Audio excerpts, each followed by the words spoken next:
1517 presents our 2024 free Advent resources entitled, His Gospel is Peace, the Advent of Christ and the End of Fear. This will include an Advent and Christmas sermon series for pastors to use midweek or on Sundays, along with other helpful resources for congregations. We've also created a personal devotional for every day of the 2024 Advent season, written by 1517 contributors. His Gospel is Peace is available as a free download. Sign up today to get access.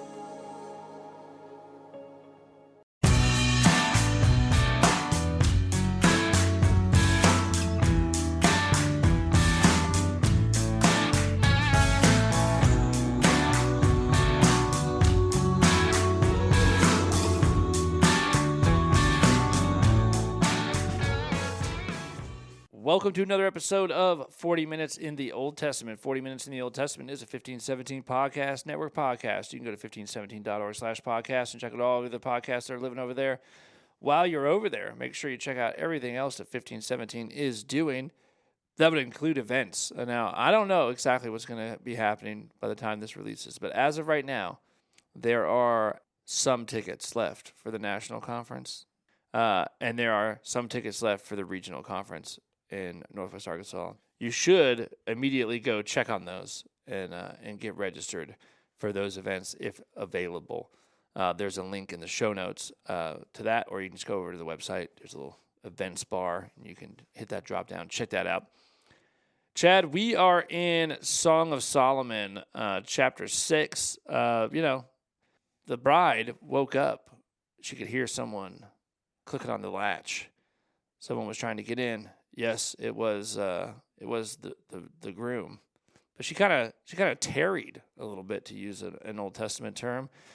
Had to get some stuff together, get your slippers on, get dressed, go, and then the person's not there, and she goes and she looks for her beloved and doesn't find him, and the watchmen find her and rough her up a little bit, and say, "Why are you out here looking?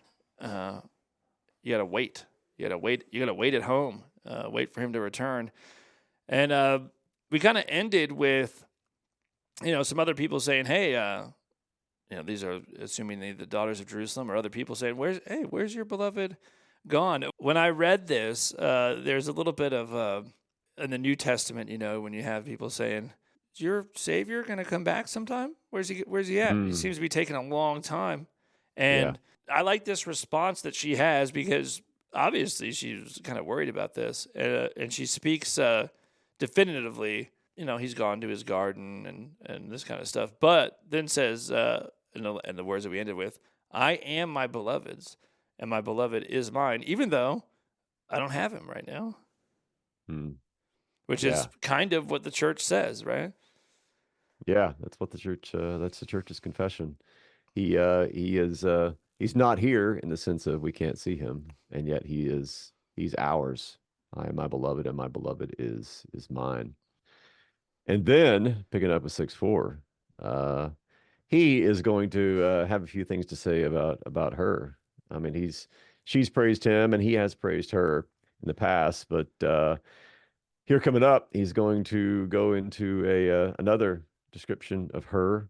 And some of it's going to echo what we've heard before. Some of it's going to be a little bit different. But it's going to continue his praise of her in comparison with cities, with the animal world, with the fruits, the vineyards, all kinds of beautiful stuff coming up. So this is going to take us 6:4 through 6:10, something like that. Is going to be his description of her. And we start out with reference to a couple of cities. So 6:4 says, you are beautiful as Tirzah, my love, lovely as Jerusalem, awesome as an army with banners, which is probably not a metaphor or simile that we're accustomed to thinking about. But starting out here with these cities, so Tirzah and Jerusalem. Jerusalem, of course, we're all familiar with. Tirzah, maybe not as familiar to us, but that was the capital of the northern kingdom, at least for the first few reigns of the kings who were there. It later became Samaria. but it was the capital of the northern Israel, northern kingdom, from Jeroboam's reign to Omri's reign. There was a palace there. We had several kings who were reigning from there. So you now this is if we take Solomonic authorship as a given, then this would of course be before the divided kingdom, but Tirzah would have already existed. And presumably, if the northern kings made that their capital, it was because it was a pretty cool place. I mean, they're not going to choose some little, spot on the corner of the road to be their capital city. It's going to be a place that is well known, that has all the things that you're looking for in a capital city. So even in Solomon's time, Tirzah would have been probably a beautiful city and a perfect specimen for a capital after Solomon's death. And you have the division of the north and south. So she's beautiful as Tirzah, and then she's lovely as Jerusalem. I was thinking just how fitting this is too when you look at the broader implications, meaning of the Song of Songs, because here we have the bride, the church, we would say, compared to Jerusalem, lovely as Jerusalem. Well, how fitting is that? Because in the Old Testament, Jerusalem and Zion are, of course, not just a city or geographical location, but they also become names for the people of God. It's where the temple is, it's where, of course, the capital is. But it's beyond that. Jerusalem and Zion become names for the community of believers who are called and chosen by God. And of course, this just carries right over into the New Testament. You have Paul talking about in Galatians, Jerusalem above, who is our mother. She is our metropolis, to take the literal meaning of that, the mother city. And then, as is well known, the very end of Revelation, you have the New Jerusalem coming down of heaven, dressed as a what? Of course, as a bride. So the comparison of her to Jerusalem is very fitting, both in its Old Testament context and with its typology of Christ and his bride, the church. You would have thought that maybe coming out of the sky, you might see the new Lebanon, but no. It's not. It's not anything else. It's got to be Jerusalem, right? It could be. It can't be a new anything else. You kind of catch on to this pretty early on as a Christian. I mean, if you spent any time in church, Jerusalem's a pretty big deal, and of course it's a big deal because it's the city that Jesus sets his eyes he sets his face like a flint towards Jerusalem, right? I mean, the Jerusalem is. It's always important. It's important in the Old Testament, but it's important in the Old Testament because of what's going to be done there, and what's going to be done there is your salvation is going to be won there. And this is the place of the death of God for the life of the world is Jerusalem. It's not just any old place. Yeah, it's there's so many layers to Jerusalem.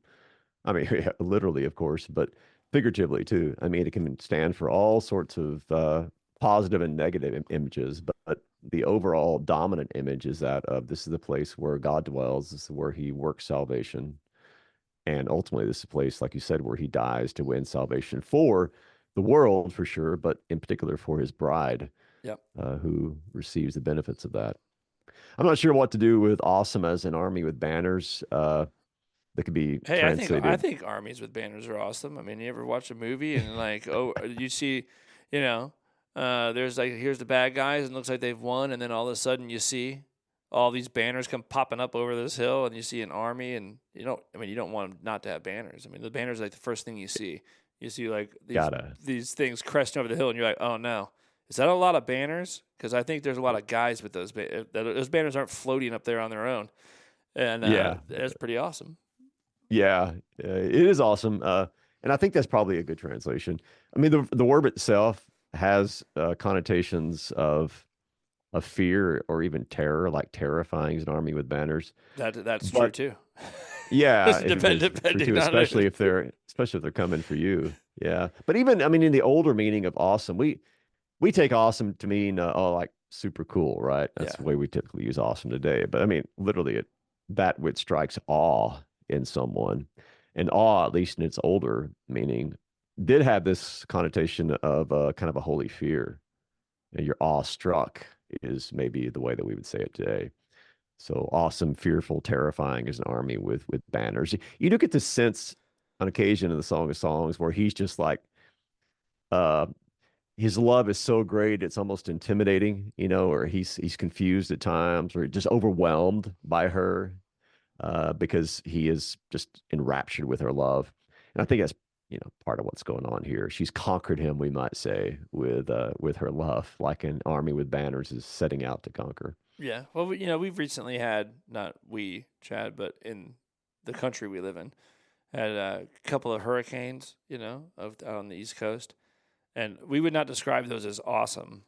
But the Bible would, The right? Bible certainly would. Yeah. Striking awe into those who see them coming and see even on video, I've not lived through a hurricane, but even in video, yeah, that's awesome in the sense of it strikes you with awe because of the sheer power of the storms.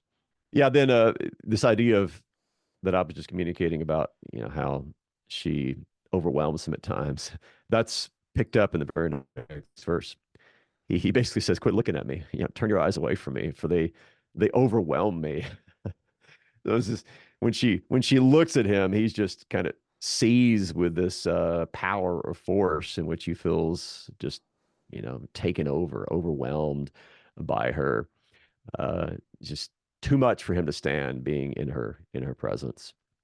So I mean, we're talking about love, but this is not puppy love. This isn't your teenage romantic love. I mean, this is just as powerful a force as you can imagine that has taken hold of him and her together, which is just it amazes me because of this picture of Christ and his bride. I mean, there's plenty of talk in everywhere in the Bible about God's love for his people, but it's pretty hard to come close to the overwhelming language, the powerful language you have in the Song of Songs about God's ferocious love for his bride.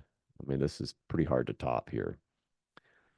So he's described all this, and then he's going to get down to particulars. So he's compared her to Tirzah, to Jerusalem, army with banners. And now he's going to, actually, in these next couple of verses, he's going to rehearse what he's already said before. I believe it's back in chapter 4 about her. He's going to talk about her hair, her teeth, and her cheeks. And when he does this here, he is just echoing what he's already said about her. So he goes on, your hair is like a flock of goats leaping down the slopes of Gilead. Your teeth are like a flock of ewes that have come up from the washing. All of them bear twins. Not one among them has lost its young.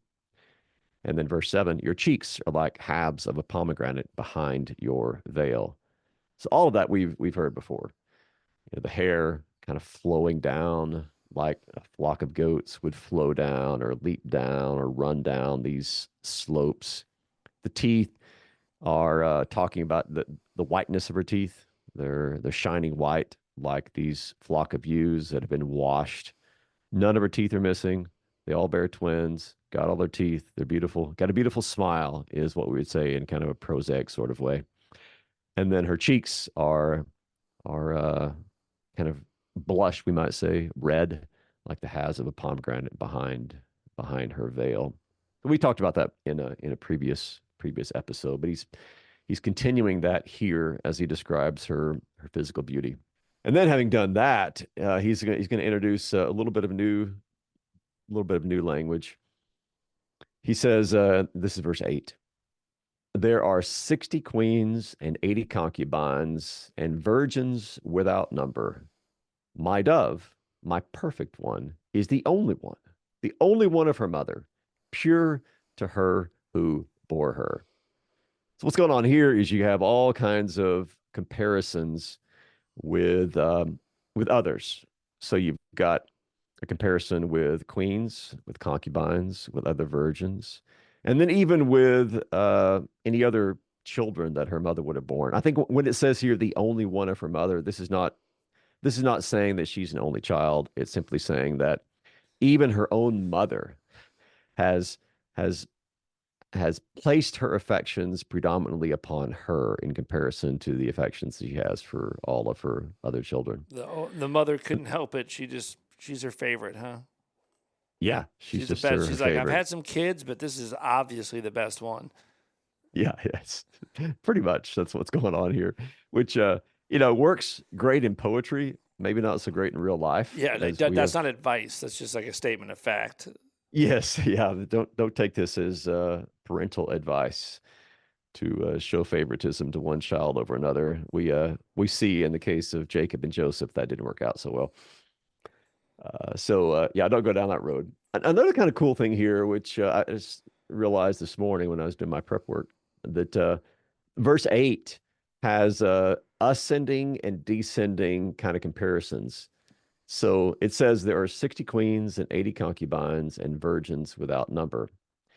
So you have queens and then concubines and then virgins. And of course, that's descending rank, right? The queens would be at the top.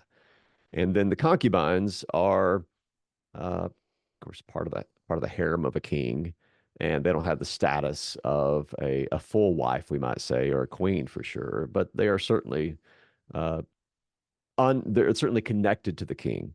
And then you have at the lowest rank just virgins, just maidens, those who are of marriageable age. So you go from queens down to virgins. So you go descending. But then when you get to the numbers, you go ascending. So 60 queens, 80 concubines, and virgins without number. So you go from low to high and then from high to low. So it's kind of a cool thing that the Hebrew does there by working in both directions at the same time.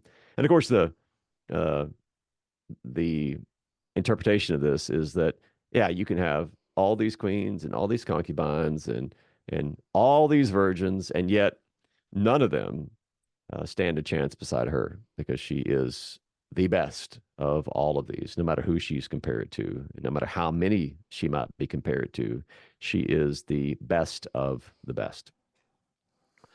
And then verse 9 picks up on this same kind of comparison, talking about my dove, my perfect one. We've seen that those terms of endearment used before. And he is her only one, just like she is the only one, the chosen one of her mother, pure to her who bore her. And then, not done, goes on to talk about how other people view her. So we've heard about these virgins and queens and concubines. And here we have the young women. The young women saw her and called her blessed. The queens and concubines also, and they praised her. Which probably doesn't happen in real life very often. When you have when you have the most beautiful woman among a group, then I would assume I'm a guy, so I don't know this for sure, but I would assume the common thing would not be for all the other women to look at her and say, "Wow, you are definitely the most beautiful among us." Maybe that does happen. I don't know. It seemed like jealousy would be more of the standard approach than praise. Yeah, I mean, when this plays itself out in real life, it seems like all these women might realize it. It seems that women are pretty perceptive that way. Like they might realize it if someone just walks in the room and they're the most stunning person in the room, but they immediately start looking for their husbands. Is what they do. they, they don't start like you know. Uh, adoring this person and just piling up the compliments and stuff. They're like, where Which like is grab my husband, we got to get out of here. Yeah, which is why any wise husband knows that if he ever hears his wife talking about how beautiful another woman is, the only appropriate response is to say to her, "Yeah, well, she doesn't stand a chance next to you. That's You're way right. more beautiful than she is." That's Yeah, right. any wise husband would know that Yeah, is the you appropriate don't sit there and go response. like, yeah, I Yeah, could. you do not agree with her. Yeah, that any young husbands out there who might be tempted to do that, Yeah, if your do not wife's do like, that. isn't so and so gorgeous? You're like, I don't know. I guess she's I don't okay. know. I I mean, had yeah, not noticed. really my, yeah. So here we have all kinds of comparisons with the other women, from queens on down to just ordinarily young girls of marriageable age, and none of them is anything compared to her. Even her own mother knows that she is the best, and so all end up turning to her and calling her blessed. Could be translated happy as well, but I like the terminology of blessed. And they praise her. Reminded me, by the way, of uh, this is not talking about the Virgin Mary, but you hear the same kind of language in Luke 1:48. For behold, from now on, all generations will call me blessed. Yeah. Same kind of terminology used there. In fact, the Septuagint uses the same Greek word there that is used in Luke's gospel. But this is talking about the bride of Christ, the church, the one who is blessed and praised by all. So then, having said all that, he draws another couple of comparisons. Now he's moving toward the celestial bodies. So he says, "Who is this who looks down like the dawn, beautiful as the moon, bright as the sun?" And now picking up the refrain with which he began this, awesome as an army with banners. So there's some in the Hebrew here. We have a couple of different words that are used for sun and moon. These are not your typical nouns that are employed. So beautiful as the moon. Moon, the word that's used here, labana, is more like the white or the shining one, which is it fits with the moon, especially if you're thinking about a full moon. And then the word that's used here for sun is like the hot one. So I might say beautiful as the white one and bright as the hot one. And the reason I think that is maybe going on is because you remember way back in chapter 1, she says, "I am dark but lovely." And maybe part of what's going on here by calling her beautiful as the moon is his way of saying, yeah, you may have been your skin may have been tan because your brothers made you work in the vineyard, but you're actually beautiful as the white and bright and milky shining moon in the sky. Maybe that's part of what's happening here. And then she complains about being out in the heat, and he says, "Well, actually, you're bright as the sun, bright as that hot one in the sky." So maybe an allusion back to chapter 1. But then he wraps it up with this repetition of awesome as an army with banners, or just overwhelming, we might say. You strike awe in those who see you, just like an army marching with its banners. In typical dude fashion, you see that he has to reload the compliments. Like he's only got so many, and so he's got to go back. Gotta recycle these. Yeah. Did I talk about your eyes yet? I talk about the pomegranates. I did. I told you that. Okay. I told you, yeah. Well, still true. Your teeth. Did I mention your teeth before? They're very white, and you're not missing any of them, which is super, super attractive. Yeah. Yeah, typical dude fashion there. I mean, there's a limit to our creativity, so cut us some slack. We do what we can do. Now she's going to pick up. He's done for a moment anyway, and she's going to pick up here with a couple of verses, verse 11 and 12. And here's what she says: "I went down to the nut orchard, some orchard. I mean, we don't. This is the only place this Hebrew word occurs in the Old Testament. So your translations will vary here. It's probably just nut is the best way. Some people say it's a walnut, others, some other nut, but nut orchard is probably best. Went down to the nut orchard to look at the blossoms of the valley, to see whether the vines had budded, whether the pomegranates were in bloom." Okay, so she's going on a little journey here. She's checking out nature, orchards, vineyards, where the pomegranates grow, all of that. And then we get to verse 12, and I'm always I find it humorous. Every book that we cover, there's at least one verse in every book where I'll be reading the commentaries and they'll say, "This is the most difficult verse in the entire book to translate and interpret."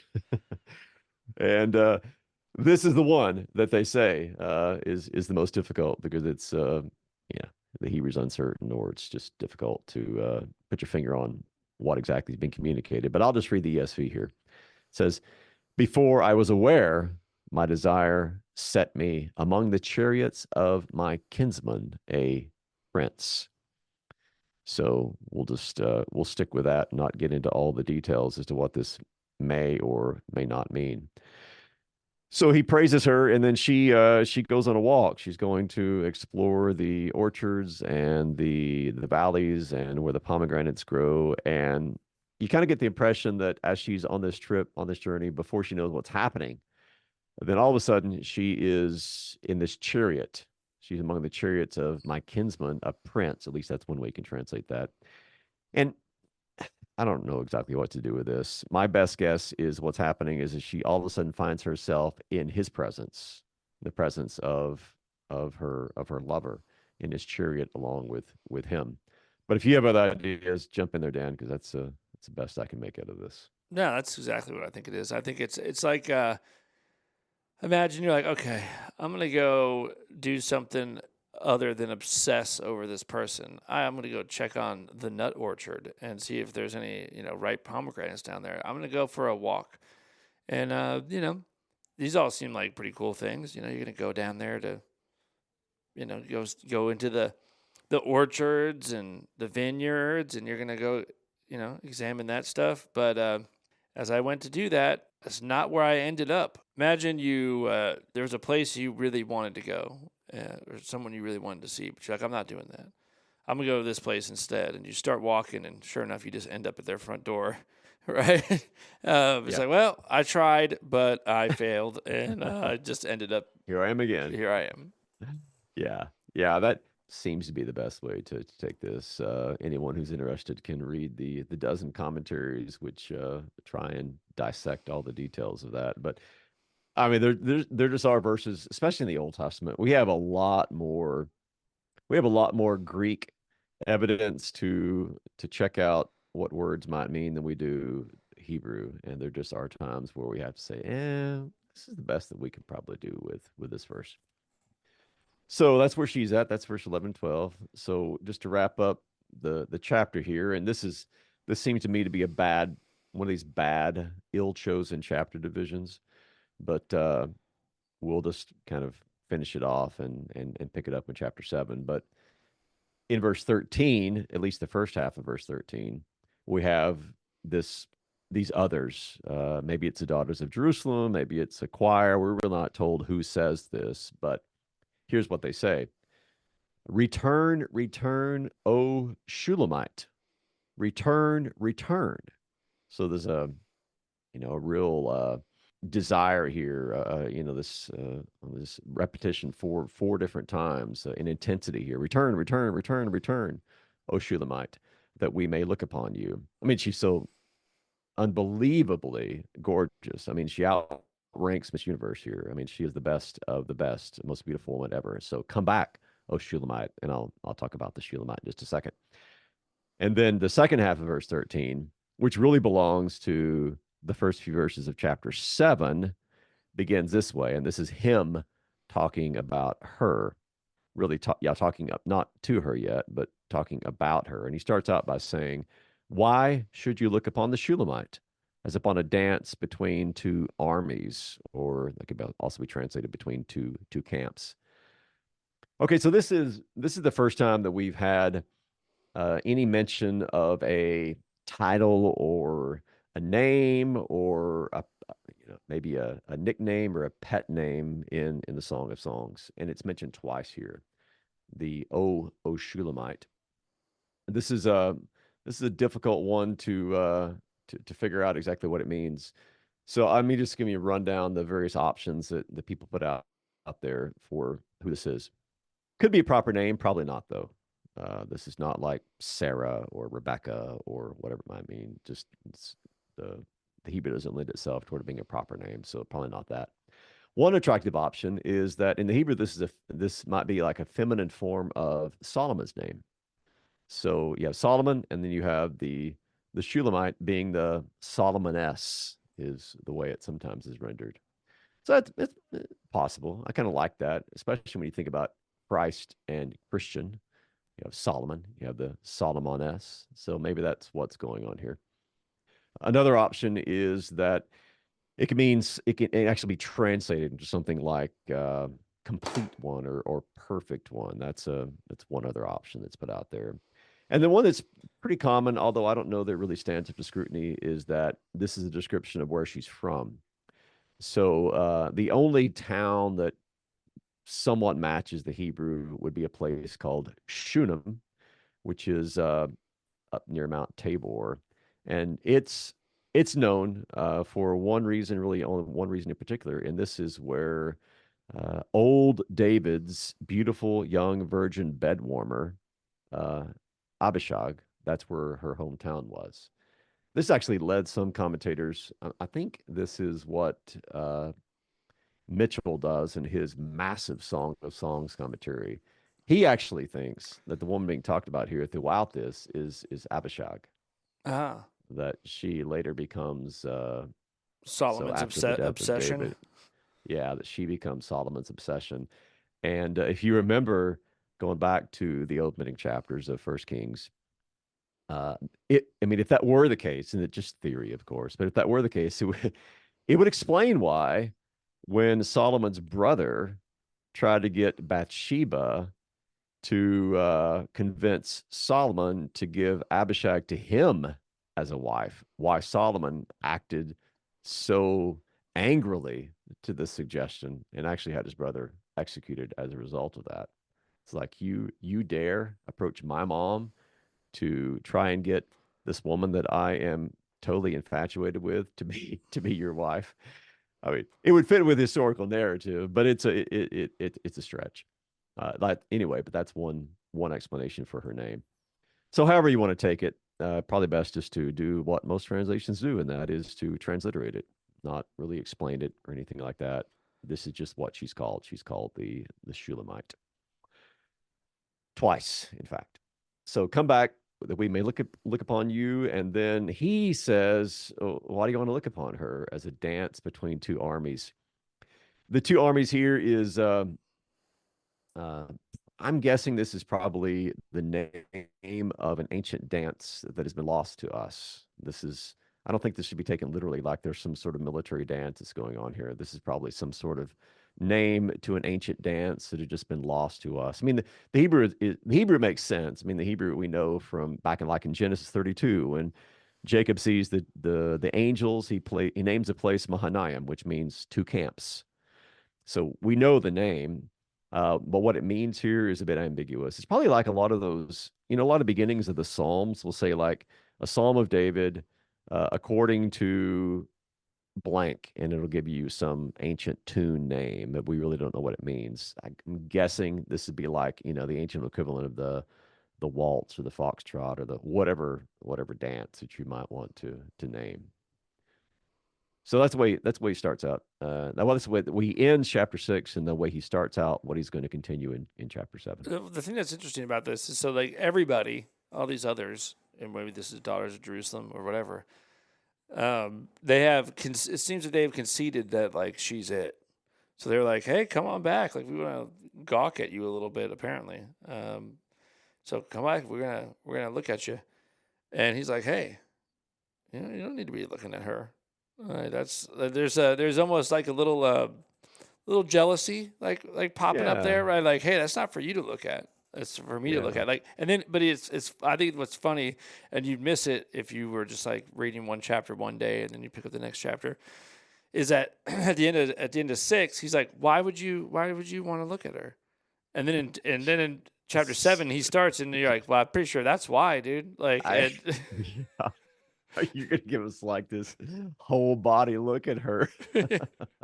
Yeah. Yeah. But if he's being protective, well, he should have kept his mouth shut and not gone on in chapter 7 to talk about everything from her feet to her hair, yeah, right? Yeah. Yeah, you are right. It's kind of funny. Why are you looking at her? Oh, yeah, that's yeah, why. Let me unpack this a little bit for you.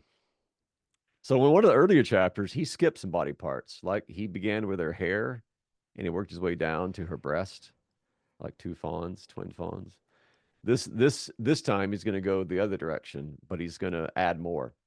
He's going to go whole body look here. So I'm just going to read through these first few verses, and that way you can capture all of it at once.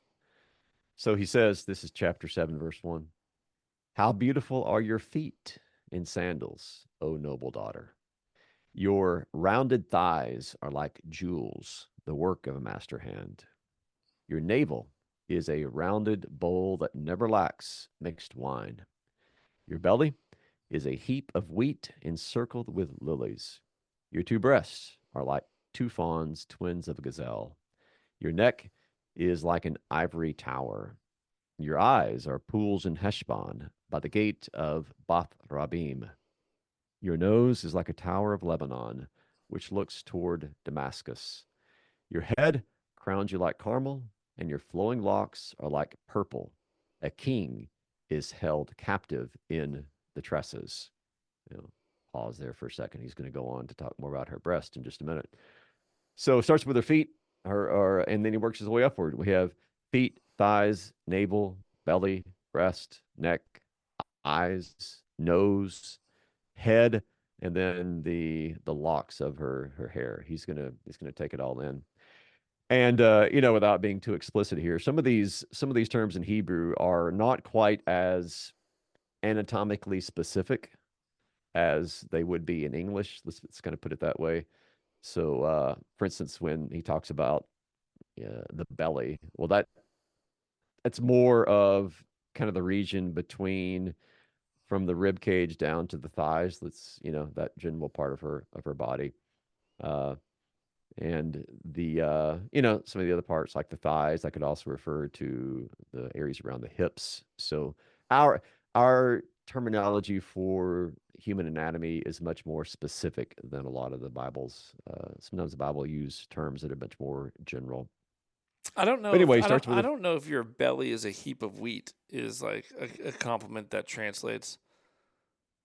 no. And I was thinking about that, and one suggestion which kind of made sense to me is, I mean, when I hear that, I think in terms of shape, obviously, heap of wheat. But some have suggested it's more in terms of like wheat colored skin is what he's getting at there. So maybe that's the case. Although, things are different culture to culture, in a lot of ancient cultures, what we think of like in 2024 modern America, Western culture, the ideal body type. You have a, we'll say 20-year-old female who has the bikini body. That would not have been as attractive in ancient cultures as a woman with, how to put it, a little more meat on her bones, I suppose, because thinness was equated with a lack of food and Yeah. poverty, Yeah. where a person with more body weight was connected with someone who was rich, someone who had plenty of food. So maybe that's what's going on here. The one that kind of throws me usually is the nose, like a Tower of Lebanon. You know, big noses, tower noses is not something that we usually usually associate with beauty. Again, some people suggest here maybe what's talking about here is not so much the size, but rather the shape or so maybe something connected with color. Who knows? Presumably, in this culture, these kind of compliments would have been well received. Otherwise, you wouldn't have these in a love song such as this. So I do love the way it starts because you have this how beautiful are your feet in sandals, and this takes you right to how beautiful are the feet of those who preach good news. And if you are talking about the church, which of course he is, this is the church's main mandate. I mean, this is the thing that's been given to the church to do is to preach the good news. And so long before the church, you have this sort of type of Christ in the church, and Christ saying, "Man, I tell you what I like is I like how beautiful your feet are." Yeah, yeah. I was thinking too when we read the Song of Songs in light of the church and Christ. This is actually it's quite beautiful too because when you Paul uses the language of we're all members of the body of Christ, and some of us are one member and some of us are another member, and because he goes through all the various parts of our body for literally from head to toe, and praises all of these various parts of the body in antiquated ways, of course, but in ways of which are all designed to accent her attractiveness, her beauty, the way that she has just taken his heart captive. Then I mean, what a beautiful application to individual Christians, because it doesn't matter which part of the body of Christ you are, whether you're in the feet or the thighs, the navel or the breast or the neck or eyes or wherever you are, whatever you're doing, whatever place in the body that Christ has put you, you're beautiful. You're just the way that he wants you to be, because he has beautified you with his love and with his grace and with his righteousness. And so all these individual parts of the body actually breaks down into a beautiful preaching of Christ's love for all the members of the body of Christ. No matter where you are, no matter what part of the body that you comprise, you are beautiful in his eyes, because you are beautified by his love and his making you part of his bride. Yeah, that's exactly it. I mean, we've heard like a million times that beauty is in the eye of the beholder, but this is has a lot more weight to it when the eyes of the beholder happens to be God, right? Yeah, And so if God beholds you as beautiful, then that is what you are. that is indeed what you are. And we are indeed at the end of 40 minutes. All right. So we got, for all our listeners, one more episode and we're done. We're committed. We're going to finish Song of Songs next time. And then we will leap into Isaiah. Oh yeah, Yeah, we'll be there for coming a up. minute. Oh, yeah, we will be. Yeah. All right, Chad. Well, I'll see you next episode. All right. See you then.